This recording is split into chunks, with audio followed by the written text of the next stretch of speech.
মীরা আর অর্জুনের 10 বছরের প্রেমের পরিণতি ছিল আজ। তাদের বৌভাতের দিনেই রাজনৈতিক ষড়যন্ত্রে তাদের বাড়ির 4 জন পুরুষকে একই সাথে মেরে ফেলা হলো। তবে এই 4 বিধবাকে তারা ছেড়ে দেয় নিঃসহায় ভেবে। মীরা বুঝে যায় এটা জঙ্গল রাজ, এখানে বেঁচে থাকতে হলে অন্যকে মেরে বাঁচতে হবে। এটাই তাদের লড়াই শুরুও হয়ে যায়। তবে শেষ পরিণতি কী হয় দেখতে হলে আরও গল্পের ভিতরে যেতে হবে। তার আগে বলে রাখি, আমি তোমাদের সাথে প্রিয়াঙ্কা, তোমরা দেখছো অনলি সিরিজ। যারা চ্যানেলে নতুন আছো অবশ্যই করে সাবস্ক্রাইব করে বেল বাটন প্রেস করে দাও। আর যারা এই ধরনের ভিডিও দেখতে পছন্দ করে তাদের সাথে শেয়ার করো। মনে রাখবে, তোমাদের একটা লাইক অ্যান্ড শেয়ার এই ধরনের ভিডিও তৈরি করতে আমাদের অনেক উৎসাহী করে। শুরুতেই আমরা দেখি একদল লোক 15টি অল্প বয়সী মেয়েকে ট্রাকে তুলছে। মেয়েগুলোর কারোরই জ্ঞান নেই। ঠিক তখনই সেখানে ধোপাবস্তির ছেলে ভোলা চলে আসে তার দলবল নিয়ে এবং ওই মেয়েগুলোকে উদ্ধার করে নেয় এবং ওই ছেলেগুলোকে মারধর করে আটক করে নেয়। ওদিকে বৌভাতের দিন সকালবেলা মীরা জানতে পারে সে প্রেগনেন্ট। কি করবে কিছু বুঝে উঠতে না পেরে মীরা অর্জুনের সাথে দেখা করতে বেরোয় ঘর থেকে।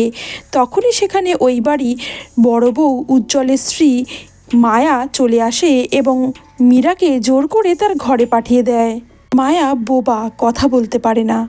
এই হলো মানিক সরকারের মেজ ছেলে শুভ। বাড়িতে অনেকদিন পর তাদের অপোনেন্ট নীলমণি মিশ্র এসে হাজির।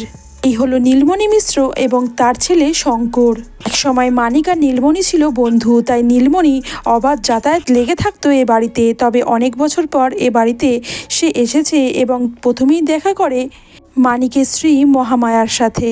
মহামায়া জানায় যে নীলমণির স্ত্রী যখন বেঁচে ছিল তার সাথে প্রায়ই কথা হতো ফোনে। বলে রাজনৈতিক মতাদর্শের জন্য সে কেন এ বাড়িতে আসে না সে বুঝতে পারে না।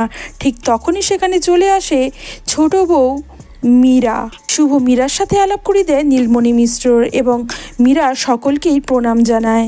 তখনই সেখানে চলে আসে মানিক সরকারের বড় ছেলে উজ্জ্বলের মেয়ে রুচিকে দেখে নীলমণি জানতে চায় তার নাতি আদিত্যকে সে চেনে কি না, কারণ দুজনেই একই বোর্ডিং স্কুলে পড়ে। রুচি মাথা নেড়ে বলে সে ভালো মতনই চেনে আদিত্যকে, তবে খুব একটা কথা হয় না তাদের। পর নীলমণিকে শুভ নিয়ে যায় তার বাবার সাথে দেখা করাতে। তখন অবশ্য সেখানে উপস্থিত ছিল গৌতম রায়, যে 5 বারের এমএলএ। শঙ্কর আর অর্জুন ছোটবেলা থেকে একসাথেই বড় হয়েছে। এই হলো মানিক সরকার। গৌতম বাবু মানিককে বোঝানোর চেষ্টা করে যে বর্ডারের একটা পার্ট যাতে সে দেখাশোনার দায়িত্ব দিয়ে দেয় নীলমণির কাছে, কারণ এর পরে সে তো ভোটে দাঁড়াবে, সে আর এইসব দিকে লক্ষ্য করার সুযোগ পাবে না। তখনই উজ্জ্বলের কাছে ভোলার ফোন আসে এবং ভোলা জানতে চায় যে কাল রাত যে ছেলেগুলোকে ধরেছে তাদের সাথে সে কি করবে। শঙ্কর খুবই রেগে যায়, কারণ ওই ছেলেগুলো শঙ্করদের দলের। ঠিক তখনই সেখানে চা নিয়ে মীরা ঢুকে পড়ে এবং মীরাকে দেখে সকলেই খুব বিরক্ত হয়। মীরা অর্জুনকে বলে তার সাথে একটু কথা আছে, এই বলে দুজনে সেখান থেকে বেরিয়ে যায়। এরপর মানিক সরকার ভোলাকে নির্দেশ দেয় যে ওই ছেলেগুলোকে শেষ করে দিতে এবং তাদের বডি তাদের বাড়িতে পাঠিয়ে দিয়ে তার মা বোনেদের বলে আসতে যে তার ছেলে কি কাজ করেছে এবং ওই নিষ্পাপ মেয়েগুলোর চিকিৎসা করিয়ে খাইয়ে দাইয়ে তাদের বাড়িতে পৌঁছে দিয়ে আসতে বলে। যে কথা শুনে নীলমণি খুবই বিরক্ত হয়, তবে একদম চুপ করে থাকে। মানিক সরকার নীলমণি আর গৌতম বাবুকে উদ্দেশ্য করে বলে তাদের কোনো ইচ্ছে এখানে পূরণ হবে না, কারণ সে থাকতে সাহেব বাড়ির কোনো খারাপ কিছু হতে দেবে না। বর্ডারের রাস্তা দিয়ে ছোট ছোট মেয়েদের তারা যে ব্যবসা শুরু করেছে সেগুলিও সে কিছুতেই হতে দেবে না। এ কথা শুনে গৌতম বাবু আর নীলমণি দুজনেই চুপ করে যায়। অন্যদিকে অর্জুনকে মীরা জানায় সে মা হতে চলেছে। অর্জুন খুবই আনন্দ পায় এবং বলে সে সব কিছু সামলে নেবে। তবে ব্যাঙ্গালোরে ফিরে যাওয়ার পর তারা একথা মা বাবাকে জানাতে চায়, কারণ এখন যদি তারা জানায় তাদের কিছুতেই আর ব্যাঙ্গালোরে ফিরতে দেওয়া হবে না। এই বলে জড়িয়ে ধরে মীরাকে। ঠিক তখনই সেখানে চলে আসে উজ্জ্বলের স্ত্রী মায়া। মায়া এসে ইশারা করে বলে বাইরে সবার গ্রুপ ফটো তোলা হচ্ছে, তাই তারাও যেন সেখানে যায়। সকলে গ্রুপ ফটো তুলতে ব্যস্ত। নীলমণি তার ছেলের সাথে তখন সেখান থেকে বেরোচ্ছিল। নীলমণি আর গৌতমবাবু একসাথেই বাড়িতে ফেরে। ঠিক তখনই নীলমণির কাছে ফোন আসে কাঠমান্ডুর লেপচার কাছেই 15খানা মেয়েকে পাঠানোর অর্ডার ছিল তার। সময় মতো মেয়েগুলোকে পাঠাতে না পারায় লেপচা খুবই রেগে যায় এবং তাদের হুমকি দিতে থাকে। এদিকে মানিক সরকার থাকতে নীলমণি এ কাজ কোনোদিনই করে উঠতে পারবে না, সেটা স্পষ্ট বুঝে যায়। তাই তারা ঠিক করে যে মানিক সরকারকে তাদের পথ থেকে সরিয়ে দেবে। বৌভাতের দিন বিকেলে সবাই আনন্দ করতে ব্যস্ত। গৌতমবাবুও গিফট নিয়ে হাজির হয়েছে সময় মতো। তবে আজকে খুব ব্যস্ত আছে এই বলে আশীর্বাদ করেই তাদের বেরিয়ে যায় গৌতমবাবু। গৌতমবাবুর ছেলে বান্টি আর শুভ ক্লোজ ফ্রেন্ড, তাই বান্টি বৌভাতের দিন সবার আগেই প্রায় চলে এসেছে, যেটা দেখে গৌতমবাবু খুবই রেগে যায় বান্টির ওপর। বলে কাজের লোকরা তো এইসব কাজে সবার আগেই চলে আসে, এবং বান্টিকে বলে কিছু জিনিস বুদ্ধি দিয়েও বিচার করতে হয়। কথা বলে সেখান থেকে বেরিয়ে যায় এবং বেরোনোর সময় গেটে দেখা হয়ে যায় নীলমণির সাথে, এবং তাকে কিছুটা ইশারা করেই বেরিয়ে যায় গৌতমবাবু। দিকে দেখা যায় বান্টির সাথে শুভর ওয়াইফ ঝুমার একটা সম্পর্ক রয়েছে। তারা হোটেলে মাঝে মধ্যে মিটও করে, সেই জন্য তারা মেসেজ করছে। শুভ এই ব্যাপারটা সম্পর্কে কিছুই জানে না। এদিকে মানিক সরকার ধোপা বস্তির মানুষদের জন্য খাবার আর বস্ত্রের আয়োজন করেছে, সেগুলোই বিতরণ করছে। তিনিও ছোট থেকেই বড় হয়েছে ধোপা বস্তিতে, তাই তার সাথে ধোপা বস্তির মানুষেরা সবসময় পাশে থাকে। এদিকে সানায়ের সুর বাজানোর জন্য শুভ নিজের ব্লুটুথটা বার করে এবং বান্টি তার মোবাইলটা কানেক্ট করে নেয় তার সাথে, এবং সানায়ের সুর বাজাতে শুরু করে দেয়। এবাড়ির অনেক পুরনো চাকর কালী আসে এবং অতর্কিতে গুলি চালাতে শুরু করে দেয় বাড়ির পুরুষদের ওপর। নীলমণির প্ল্যান মাফিক সবটা চলছে, যেটা দেখে আনন্দে মাছ দিয়ে ভাত খাওয়া শুরু করে দেয় নীলমণি। মানিক সরকারকে গুলি করার পর শুভর দিকে গুলি ছুড়লে শুভর হাতে গুলিটা লাগলে শুভ ওপরে চলে যায়। তারপরেই কালী গুলি ছড়ে উজ্জ্বলের ওপর এবং ঘটনাস্থলেই উজ্জ্বল মারা যায়। এক ব্যক্তি এগিয়ে আসে বন্দুক হাতে অর্জুনের দিকে। অন্যদিকে শুভ তার ঘরে গিয়ে বন্দুকটা বের করার চেষ্টা করছিল। ঠিক তখনই কেউ একটা ঘরে ঢোকে এবং শুভকে সেখানেই গুলি করে মারে। শুভশ্রী আওয়াজ পেয়ে ওপরে উঠে এসে দেখে শুভ আর নেই। মানিক সরকারের স্ত্রী মহামায়া স্বামীর মৃতদেহ আগলে বসে কাঁদতে শুরু করে। এরপর নীলমণি গিয়ে বৌঠানকে বলে যে আমার হাতে আর কিছু ছিল না, বিশ্বাস করো, আমি এ কাজ না করতে পারলে আমাকে ওরা মারতো। এরপরে শঙ্কর এসে অর্জুনকে বলে তোর মনে আছে আমরা একসাথে কলেজ বাঙ্ক করে অজয় দেবগনের কোম্পানি মুভিটা দেখতে গেছিলাম?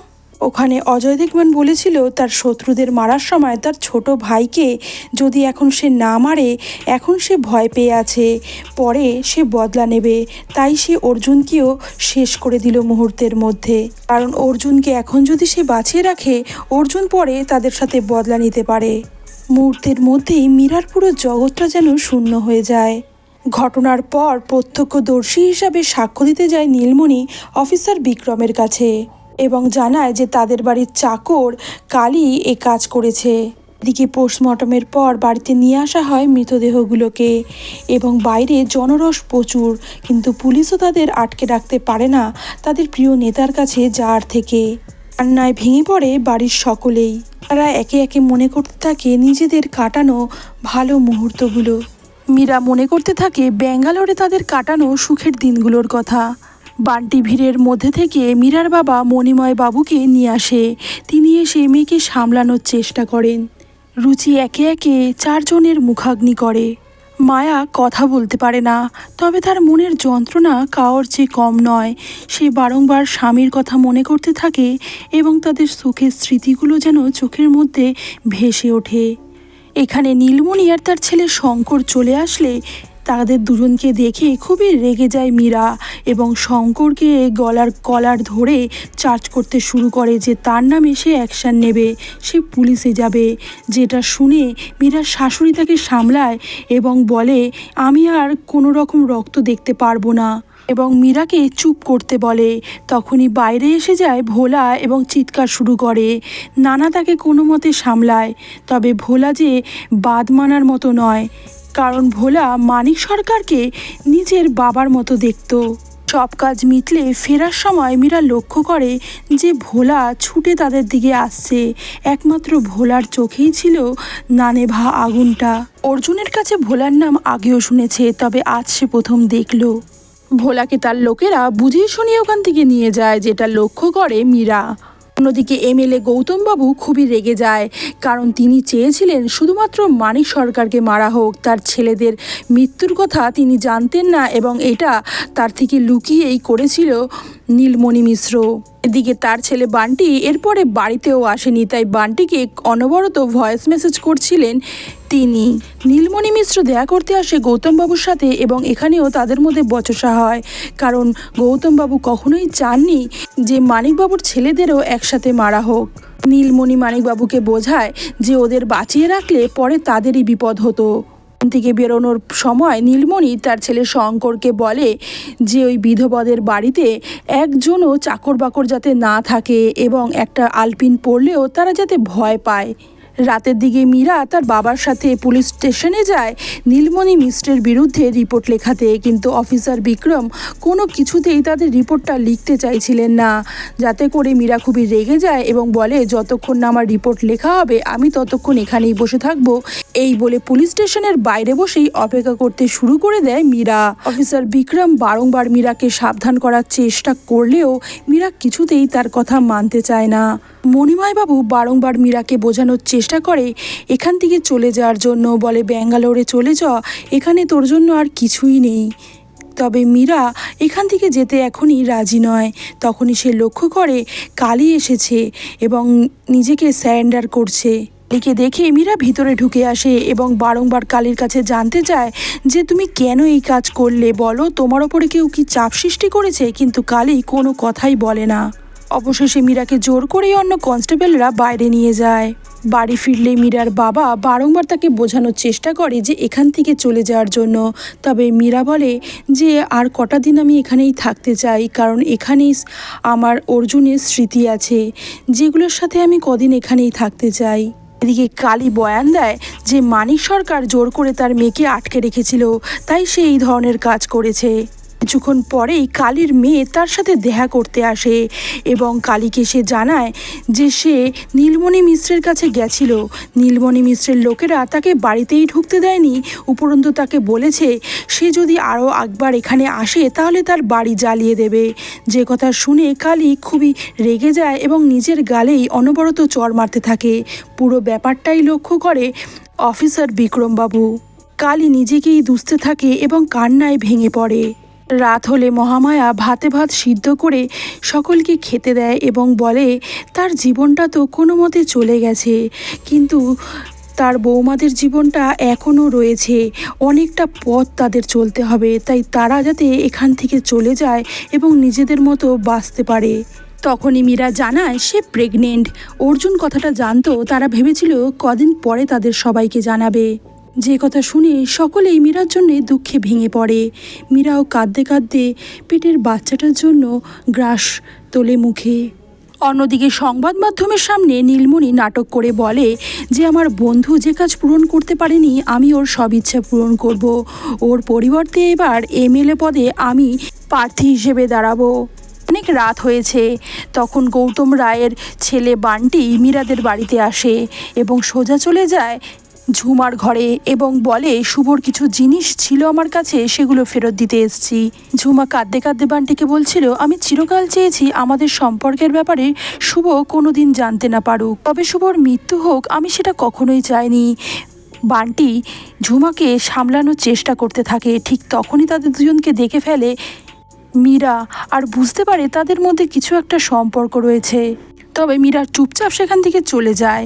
দিকে বান্টি ঝুমাকে বলে আমি বাড়িতে ঢুকি সোজা তোমার ঘরে চলে এসেছি, যাই একটু বড় মার সাথে দেখা করে আসি। তখন ঝুমা তাকে বলে যে মুখটা ধুয়ে আয়, গন্ধ ছাড়ছে। কথা শুনে বান্টি ওয়াশরুমে যায় এবং সেখানে গিয়ে মোবাইলের নেটটা অন করতেই তার বাবার কয়েকটা মেসেজ ঢুকে পড়ে। বান্টি মেসেজটা অন করতেই সেটা কানেক্ট হয়ে যায় এখানে রাখা শুভর ব্লুটুথের সাথে এবং চট করেই বাবার মেসেজটা সবাই শুনে ফেলে, যেটা ছিল ভয়েস মেসেজ। এবং তার বাবা তাকে বলছিল তুই কেন এ কাজ করলি, আমাকে না জিজ্ঞাসা করে আমি তোকে বলেছিলাম যে শুভকে তুই গুলি কর, কেন তুই শুভকে মারতে গেলি। বান্টি ঘাবড়ে গিয়ে ভেজা হাতেই মোবাইলটা বন্ধ করতে চাইছিল, কিন্তু কোনো মতে মোবাইলটা বন্ধ হচ্ছিল না।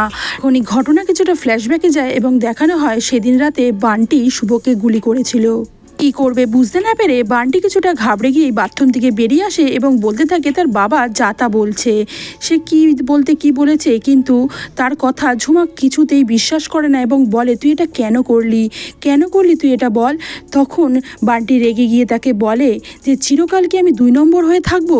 সেদিন তোদের চারটেকেও মেরে ফেলা উচিত ছিল, খুবই ভুল হয়ে গেছে। এই বলে গলা টিপতে শুরু করে ঝুমার। তখনই পেছন থেকে চলে আসে মীরা এবং মাথায় একটা ফ্লাওয়ার ভাস দিয়ে আঘাত করে বান্টির এবং বান্টি মুহূর্তের মধ্যে নিচে পড়ে যায়। তবে তার কাছে থাকা বন্দুকটা বের করে ঝুমাকে শেষ করার চেষ্টা করে। তখনই মীরা শুভর বন্দুকটা হাতে পেয়ে যায় এবং গুলি চালিয়ে দেয় বান্টির ওপর। এদিকে পরের দিন সকালে বান্টি রায়ের মৃতদেহ ভেসে ওঠে নীলমণি মিশ্রের 5 স্টার হোটেল গোল্ডেন পপির সুইমিং পুলে। কাহিনী ফ্ল্যাশব্যাকে যায় এবং দেখানো হয় আগের দিন রাত্রে বান্টির মৃত্যুর পর মীরা কী করবে কিছুই বুঝে উঠতে পারছে না। এদিকে ঝুমা তার শাশুড়ি মায়ের কাছে বারংবার ক্ষমা চাইছে তার অ্যাফেয়ার্সের জন্য। তখনই মহামায়ার নির্দেশে বান্টি রায়ের মৃতদেহটা তড়িঘড়ি বাড়ি থেকে সরানোর প্রচেষ্টা শুরু হয়ে যায়। বান্টির পকেট থেকে পাওয়া যায় গোল্ডেন পপির একটা ন্যাপকিন এবং তার মোবাইল ঘেঁটে তারা দেখতে পারে বান্টি কিছুক্ষণ আগেই ছিল শঙ্কর মিশ্রের সাথে এবং দুজনে কটা ফটো তুলেছে। পরে তারা বান্টির হাতের ব্রেসলেটটা তড়িঘড়ি খুলে রাখে এবং ভোলাকে ফোন করে তাদের সাহায্য করার জন্য। ভোলা তাদের ফোন পেয়েই তড়িঘড়ি সেখানে চলে আসে এবং তাদের সাহায্য করার চেষ্টা করে। সকলে মিলে মৃতদেহটাকে নিয়ে যায় গোল্ডেন পপি হোটেলে এবং সেখানে গিয়ে প্রথমেই ভোলা বান্টির ব্রেসলেটটা পরে হাত বাড়িয়ে 500 টাকার নোট দেখায় এবং গেট খুলতে বলে ওয়াচম্যানকে। ওয়াচম্যান বান্টি রয় মনে করে গেটটা খুলে দিলে গাড়িটা গিয়ে থামে সুইমিং পুলের সামনে এবং সেখানেই মৃতদেহটাকে তারা ফেলে দেয়। তারপরে একটা আওয়াজ পেয়ে ওয়াচম্যান যখন তাদের দিকে এগিয়ে আসছে তখনই ভোলার লোকেরা এসে গেটে চিৎকার চেঁচামেচি করে এবং বলে তাদের একটা ডেলিভারি ছিল, তার জন্য তারা টাকা চায়। কিন্তু ওয়াচম্যান সে ব্যাপারে কিছুই জানে না, তাই ম্যানেজারকে ফোন করলে ম্যানেজারও ফোনটা রিসিভ করে না। তখনই ভোলার লোকেরা যে ট্রাকটা নিয়ে এসেছিল তার মধ্যে সকলে উঠে বসে এবং ভোলার লোকেরা সেই ট্রাকটা নিয়ে সেখান থেকে বেরিয়ে যায়। এদিকে বান্টির মৃতদেহ উদ্ধারের পর বান্টির বাবা মা কান্নায় ভেঙে পড়ে এবং তাদের ম্যানেজার তাদের দেখায় যে বান্টি আগের দিন রাত্রিবেলা এই হোটেলেই শঙ্করের সাথেই সময় কাটাচ্ছিল। বান্টির বাবা গৌতম রায় মনে করে শঙ্কর আর তার বাবা হয়তো ইচ্ছাকৃত তার ছেলেকে মেরেছে। এদিকে অফিসার বিক্রমবাবু ইনভেস্টিগেট করতে করতে বুঝতে পারে যে হয়তো এই কাজের সাথে যোগাযোগ থাকতে পারে ওই 4 মহিলার। এদিকে সেদিনই ভোরবেলা লেপচার সাথে দেখা করার জন্য বেরিয়ে পড়েছিল নীলমণি মিশ্র আর তার ছেলে শঙ্কর, তাই তাদেরকে ফোনেও পাওয়া যাচ্ছিল না। তারা লেপচার সাথে ডিলটা ফাইনাল করে এবং কথা দেয় যে 20খানা মেয়েকে তারা পাঠিয়ে দেবে। এদিকে অফিসার বিক্রম চলে যায় মীরাদের বাড়িতে ইনভেস্টিগেশন করার জন্য এবং চারিপাশটা ঘুরে দেখে সে বুঝতে পারে যে ঘরগুলো খুবই পরিষ্কার এবং তার মনে হতে থাকে বান্টির মৃত্যুর সাথে তাদের হয়তো যোগাযোগ আছে। অফিসার বিক্রম মীরাকে উদ্দেশ্য করে বলে সিনেমার নায়ক যখন তলোয়ার নিয়ে যুদ্ধ করে তখন তার শত্রুরা অনেকবারই তলোয়ার চালায় কিন্তু তাদের গায়ে কোনো দাগ আসে না, কিন্তু এইটা তো সিনেমা নয়, সুতরাং তলোয়ারের সাথে ঢালটা নেওয়াও খুবই জরুরি। এই বলে সেখান থেকে বেরিয়ে যায়। এদিকে গোল্ডেন পপি হোটেলের ম্যানেজার নীলমণি মিশ্রকে ফোনে পেয়ে তাকে সবটা জানালে তিনি খুবই অবাক হন বান্টির খবরটা পেয়ে। অন্যদিকে কালীর মেয়ে তার সাথে দেখা করতে আসলে অফিসার বিক্রম তার হাতে কিছু টাকা তুলে দিতে চায়, কিন্তু মেয়েটি টাকাটা না নিয়েই সেখান থেকে চলে যায়। মেয়েটির অবস্থা দেখে অফিসারের খুবই মায়া হয়। দিকে শঙ্কর মনে করে বান্টিকে হয়তো এরাই মেরেছে, তাই রাতে এসে তাদের গেটে আগুন ধরিয়ে দেয় এবং বলে ওরা যদি চুপচাপ না থাকিস তাহলে তোদেরকেও ঘরে ঢুকিয়ে এইভাবে আগুন ধরিয়ে দেব, তোরা কিচ্ছু করে উঠতে পারবি না। বান্টির এই ঔদ্ধত্য দেখে মীরা বুঝে যায় যে তাদের শুধু তরোয়াল নিলে লড়লে চলবে না, তাদের এবার ঢালেরও প্রয়োজন। পরের দিন সকালেই রুচি তার কাছে আদিত্যর কিছু গিফট আছে এ কথা বলে আদিত্যকে গাড়িতে তুলে নেয়। বলে এটা মীরারই প্ল্যান, মীরা আদিত্যকে ঢাল হিসাবে ব্যবহার করতে চাইছে। বাড়িতে একদিকে চলছে শ্রাদ্ধ, অন্যদিকে মীরা তৈরি হয়ে যায় যুদ্ধের জন্য। আদিত্যকে যখন রুচি গাড়িতে জোর করে তোলে আদিত্য বারংবার জানতে চায় তার সাথে সে এরকম কেন করছে। তখনই রুচি বলে তুই সব কিছু জানিস না, জানলে হয়তো তুইও এটা করতিস। এদিকে বান্টির মৃতদেহ তাদের বাড়িতে আনা হলে সেখানে পৌঁছে যায় মীরা। মীরা এক ফাঁকে বাড়ির পেছন থেকে গিয়ে শুনতে পায় নীলমণি মিশ্রর ওপর গৌতম রায় রেগে রয়েছে এবং তিনি মনে করছেন নীলমণি মিশ্রই এ কাজ করিয়েছেন, তাই খুবই চিৎকার চেঁচামেচি করছেন। ঠিক তখনই মীরা ফোন করে ভোলাকে এবং বলে সে যাতে নীলমণি মিশ্রকে ফোন করে আদিত্যর নিখোঁজ হওয়ার কথাটা জানায়। সাথে সাথে নীলমণি মিশ্রকে ভোলা ফোন করে জানায় যে আদিত্য নিখোঁজ। কথা জানতে পেরে নীলমণি মিশ্র মনে করে যে হয়তো গৌতম রায় আদিত্যকে নিখোঁজ করিয়েছে, কারণ সে সন্দেহ করছে তারা বান্টির ক্ষতি করেছে। এইভাবে নীলমণি মিশ্র আর গৌতম রায়ের মধ্যে ঝামেলা শুরু হয়ে যায়। এদিকে ভোলার দলের ছেলেরা লক্ষ্য করে যে নীলমণির লোকেরা একটি মেয়েকে তুলে নিয়ে যাচ্ছে এবং তড়িঘড়ি তাকে ঘেরাও করে ধরলে দেখে ওই মেয়েটি কালীর মেয়ে। নীলমণি তার ছেলে শঙ্করকে পাঠায় তার নাতি আদিত্যকে নিয়ে আসার জন্য। ভোলা মীরাকে জানায় লেপচার একটি ছেলেকে তারা আটক করেছে এবং তার একটা আঙুল তারা কেটে ফেলেছে, কারণ সে কোনো কথা বলতে চাইছিল না। তারপর ওই ছেলেটি জানিয়েছে যে মেয়েগুলোকে তারা নিয়ে যাচ্ছিল লেপচার কাছে।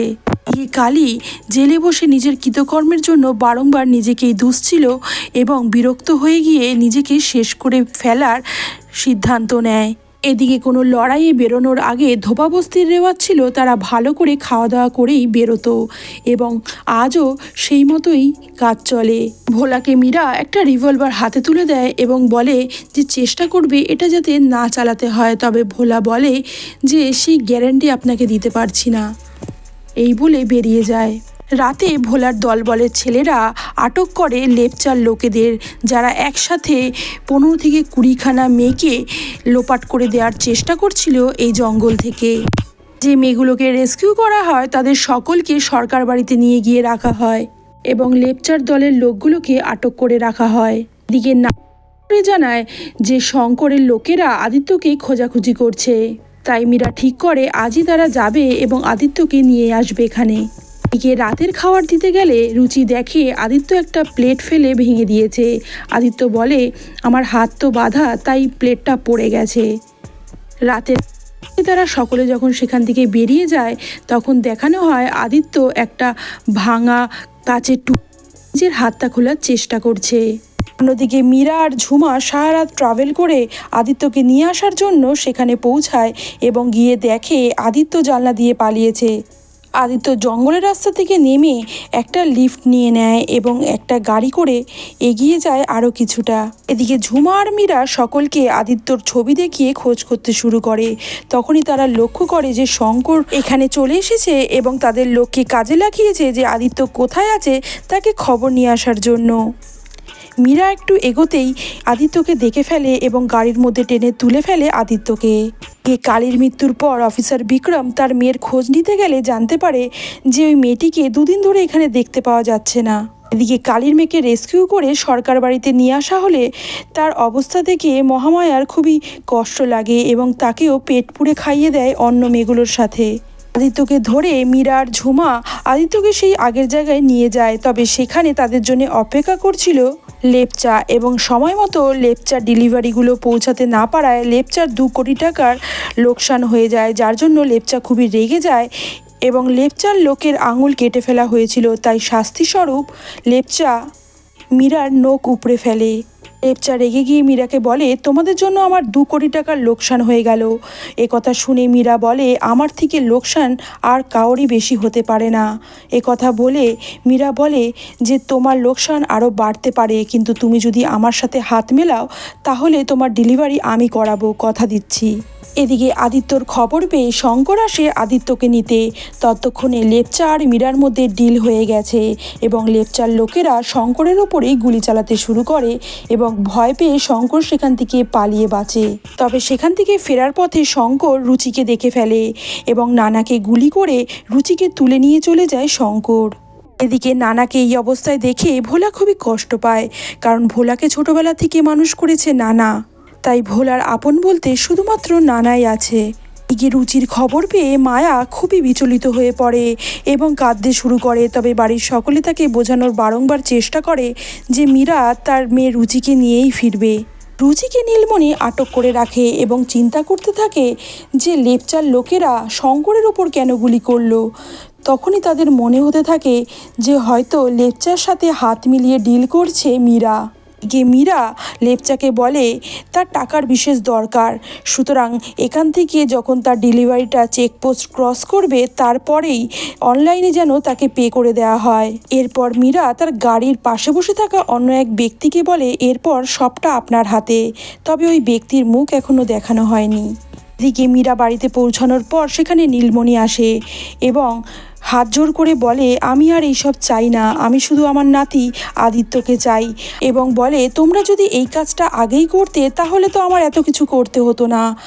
যে কথা শুনে খুবই অবাক হয়ে যায় মহামায়া। নীলমণি মহামায়াকে বলে যে আমি ঠিক বুঝেছি যে তুমি জানো না, কারণ একটা মেয়ে হয়ে যে মেয়েগুলোকে অর্ডার হিসাবে পাঠাতে পারে ও এই কাজটা করতে পারে আমি বুঝতে পারিনি আগে। নিজেকে ছোট মনে করতাম, কিন্তু তুমি তো আমার থেকেও ছোট, তোমাকে দেখতে হলে তো উবু হয়ে বসে দেখতে হয়। যে কথাটা শুনে মহামায়া খুবই রেগে যায় মীরার ওপর এবং নীলমণিকে কথা দিয়ে ফেলে যে কালকেই সে নীলমণির নাতিকে ছেড়ে দেবে এবং তারাও যাতে তার নাতনিকে ছেড়ে দেয়। নীলমণি চলে যাওয়ার পর মীরা বারংবার মহামায়াকে বোঝানোর চেষ্টা করে যে নীতি আগলে বসে থাকলে কিছু হবে না, তারা ঘরে ঢুকে তাদের মারবে, কিন্তু মহামায়া তাদের কোনো কথায় কান দেয় না। ভোলার লোকেরা ভোলাকে বলে তুমি কি সারা জীবনই অন্যের চাকর হয়ে থাকবে? আগে ছিলে মানিক সরকারে, এখন তার স্ত্রীর এবং বৌমাদের চাকর হিসেবে কাজ করবে? ভোলা বলে সময় আসতে দে, সময়ের আগে কিছু করা যায় না। দিকে পরের দিন মহামায়ার কথা মতো একটি জায়গায় তারা মিট করে এবং সেখানে আদিত্য আর রুচিকে নিয়ে আসা হয় এবং দুজনকেই তারা পরস্পর অদলাবদলি করবে এ কথাই ঠিক হয়। তবে গাড়ির থেকে নামতেই ভোলার লোকেরা উল্টো খেলা শুরু করে দেয়। সকল মহিলাকে গাড়ি থেকে নামিয়ে আদিত্যকে আবার গাড়িতে বসিয়ে নিয়ে চলে যায় এবং বলে এই 4 মহিলাকে তোমরা যা কিছু করতে পারো, আমার কিছু যায় আসে না। এই বলে আদিত্যকে নিয়ে তারা বেরিয়ে যায়। এরপর ভোলা নীলমণি মিশ্রকে হুমকি দিয়ে বলে যে বেশি তেড়িবেড়ি না করতে এবং তাদের কথা মতো চলতে, তাহলেই আদিত্য বেঁচে থাকবে। এদিকে দেখানো হয় ভোলার লোকেরা কিছু মহিলাকে ট্রাকে তুলে পাঠিয়ে দিচ্ছে এবং ভোলা লেপচাকে ফোন করে জানিয়ে দেয় তাদের অর্ডার এখান থেকে পার হয়ে গেছে। ভোলা আদিত্যর সাথে একটা হুমকি ভিডিও করে পাঠিয়ে দেয় নীলমণি মিশ্রকে। নীলমণি মিশ্র অফিসার বিক্রমকে ডেকে পাঠায় এবং ভোলার পাঠানো ভিডিওটা তাকে দেখালে তিনি বলে ভোলাকে বিল থেকে বের করা খুব একটা সহজ কাজ নয়, তবে ভোলার কমজোরি ভোলার একমাত্র আপনজনেরা জানতে পারে। এই কথা বলে মীরাকে বাঁচিয়ে নেয়। মীরাকে মারতে গেছিল গৌতমবাবু তার ছেলে বান্টিকে মারার জন্য, তবে বিক্রমবাবু মীরাকে জোর করে যে তোমরাই একটা কোনো উপায় এমন বলতে পারো যাতে ভোলা এখানে আসবে, এ কথা তোমাদেরই চিন্তা করে ভাবতে হবে। তখনই মীরা বলে যে নানা ভর্তি আছে সদর হসপিটালে, নানাকে ভোলা নিজের বাবার মতনই মনে করে। এ কথা শুনে নানাকে ওখান থেকে তুলে আনার কথা বলে নীলমণি মিশ্র। শঙ্করের লোকেরা বেরিয়ে যায় নানাকে নিয়ে আসার জন্য। এদিকে চেকপোস্ট ক্রস করতেই ভোলার কাছে অনলাইনে চলে আসে লেপচার পাঠানো টাকা। ভোলা তার লোকেদের বলে টাকাগুলো ক্যাশ করিয়ে আনতে। এরপর ভোলা সদর হসপিটালে গিয়ে দেখে নানা সেখানে নেই। তখনই শঙ্কর ভোলাকে ফোন করে জানায় যে নানা তার কাছে আছে, নানাকে নিয়ে যেতে হলে আদিত্যকে এখানে নিয়ে আসতে হবে। ভোলা আর কাল বিলম্ব না করে আদিত্যকে নিয়ে আসে ওই জায়গায় এবং আদিত্যর বদলে নানাকে ফিরে পায়। এরপর ভোলা নীলমণি মিশ্রের লোকেদের ইশারা করে বলে গাড়ির পেছনে টাকা আছে, যা নিয়ে নে। নীলমণি মিশ্রের লোকেরা ভোলার সাথে আগেই কন্ট্যাক্টে ছিল এবং এই টাকার কথা তাদের সাথে ভোলা আগেই করে রেখেছিল। টাকা পেয়ে নীলমণি মিশ্রের লোকেরা তাদের ওপরেই বন্দুক ধরে এবং পুরো খেলাটায় গিয়ে যায় ভোলার হাতে। তখনই মীরা সকলকে নিয়ে বাইরে বেরিয়ে আসে। এই পুরোটাই ছিল মীরার একটা গেম প্ল্যান। ঘটনা ফ্ল্যাশব্যাকে যায় এবং দেখানো হয় মীরার শাশুড়ি মা যখন তার কথা না শুনে রুচিকে নিয়ে আসার জন্য চেষ্টা করছিল, তখন মীরা বুঝতে পেরেছিল তারা রুচিকে আনতে গেলেই আদিত্যকে নীলমণি হাতে পাওয়ার পর তাদের হয়তো আর জীবিত রাখবে না, সেই জন্য এই গেমটা তারা প্ল্যান করেছিল। ভোলা বিট্রে করে আদিত্যকে নিয়ে আবার চলে যাবে, সুতরাং ঢালটা তাদের কাছেই থাকবে, তাই তাদেরও ক্ষতি হবে না। ভোলা আগেই নীলমণি মিশ্রের লোকেদের সাথে সেটেলমেন্ট করে রেখেছিল, সুতরাং টাকা পাওয়ার পর তারা সেই টাকাটা তুলে দেয় তাদের কাছে এবং পুরো গেমটা তাদের দিকেই যায়। মীরা নির্দেশ দেয় রুচি আর আদিত্য খুবই ছোট, তাই ওদেরকে এখান থেকে নিয়ে যাওয়া হোক। নীলমণি মিশ্র আদিত্যকে পাঠিয়ে দেয় এখান থেকে নিয়ে যাওয়ার জন্য। এরপরে মীরা শঙ্করের কাছে যায় এবং বলে, আমার এখন সরকার মুভিটার একটা ডায়লগের কথা খুব মনে পড়ছে যে তোকে মারার জন্য আমার এখানে থাকার কোনো প্রয়োজন নেই, কিন্তু তোর মৃত্যুর দৃশ্যটা আমি মিস করতে চাই না। এই বলে ভোলাকে ইশারা করতেই ভোলা সাথে সাথেই গুলি চালিয়ে দেয় শঙ্করের ওপর এবং মুহূর্তের মধ্যেই শঙ্কর নিথর হয়ে ঢলে পড়ে তার বাবার কোলে। গৌতম রয় অফিসার বিক্রমের কাছে গিয়ে চিৎকার করে বলে, পুলিশ হয়ে দাঁড়িয়ে দাঁড়িয়ে দেখছো তোমার চোখের সামনে এরকম ঘটে যাচ্ছে। বিক্রমবাবু রেগে গিয়ে এক সপাটে চড় মারে গৌতম বাবুকে এবং বলে যে অনেক দিনের ইচ্ছা ছিল তোমাকে মারার। তখনই ঘটনার ফ্ল্যাশব্যাকে যায় এবং দেখানো হয় মীরার গাড়িতে সেদিন বসেছিল বিক্রমবাবু এবং বিক্রমবাবুর সাথে কথা বলেই তারা ঠিক করেছিল যে পরের প্ল্যানটা কি হবে। বিক্রমবাবু কালীর মেয়েকে খুঁজতে গেলে তার সাথে দেখা হয়ে যায় মীরার। তখনই বিক্রমবাবু ঠিক করে যে মীরার প্ল্যানে সেও থাকবে। এরপর মীরা গৌতমবাবুকে বলে, তোমার কাছে এখন দুটো অপশন আছে, হয় তুমি নিজে এই মৃত্যুগুলোর দায় নিজের কাঁধে নিয়ে জেলে যাবে, না হলে ওরা যেখানে গেছে সেখানে যাবে। তখনই ভোলা নীলমণিকে মারতে এগিয়ে গেলে মহামায়া নীলমণির হাত থেকে বন্দুকটা নিয়ে বলে, ওকে আমি মারবো। নীলমণি রেগে গিয়ে বলে, যেই কারণে এত ঘটনা ঘটলো সেই মেয়েদের অর্ডার কিন্তু তোমার বৌমা করছে। যে কথা শুনে অফিসার বিক্রম বলে, এখন তোমাদের কোথাও ভুল হচ্ছে।